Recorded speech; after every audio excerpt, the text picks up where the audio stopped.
এই যে বিরোধ তৈরি হলো একদল লোকের সাথে যারা একজন গায়রে আলেমকে এতাআত করতেছেন, এবং এতাআতে যে কি কি মিস্টেক হচ্ছে এটার একটা তালিকা আমাদের কাছে আছে। বিরোধ এরকম না ইস্তেমার মাঠ দখল করা, উমুককে আসতে দিব তুমুককে আসতে দিব না, বিরোধের জায়গা এটা নয়, বরং কিছু মানুষকে যে বিভ্রান্ত করা, ওলামায়ে কেরাম থেকে অন্যদিকে নিয়ে যাওয়া, এটা হচ্ছে মূল বিভ্রান্তির জায়গা।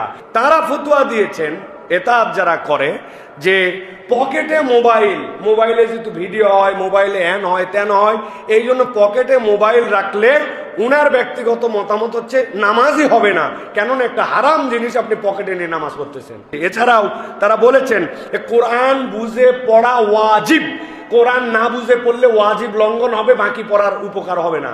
প্রথম কথা হচ্ছে তাবলীগের যে কাজটি, যে মেহনতটি, এটি ইসলামের অন্যতম একটা সৌন্দর্য, অন্যতম একটা সুন্দর কাজ। কিন্তু তাবলীগই ইসলাম, একমাত্র এইটুকু ইসলাম, এই বোধের জায়গাটা মূলত আমাদের একটা ভুলের জায়গা।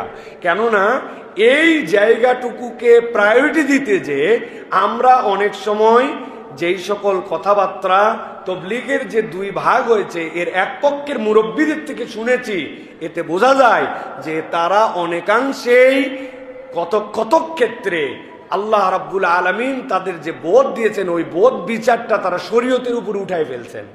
কেন এই কথা বলছি খেয়াল করেন। এই যে বিরোধ তৈরি হলো একদল লোকের সাথে যারা একজন গায়রে আলেমকে এতাআত করতেছেন, এবং এতাআতে যে কি কি মিস্টেক হচ্ছে এটার একটা তালিকা আমাদের কাছে আছে। আমি শুধুমাত্র একটু ধারণা দেই। তারা ফতোয়া দিয়েছেন এতাআত যারা করে যে পকেটে মোবাইলে যেহেতু ভিডিও হয়, মোবাইলে হ্যান হয় ত্যান হয়, এই জন্য পকেটে মোবাইল রাখলে উনার ব্যক্তিগত মতামত হচ্ছে নামাজই হবে না, কেননা একটা হারাম জিনিস আপনি পকেটে নিয়ে নামাজ পড়তেছেন। এটা হচ্ছে তাদের ফতোয়া। শরীয়তের কোন ফুকাহায়ে কেরাম, কোন মুফতিয়ানে কেরামের এই ফতোয়া নাই, কিন্তু তাদের এই ধরনের ফতোয়া আছে।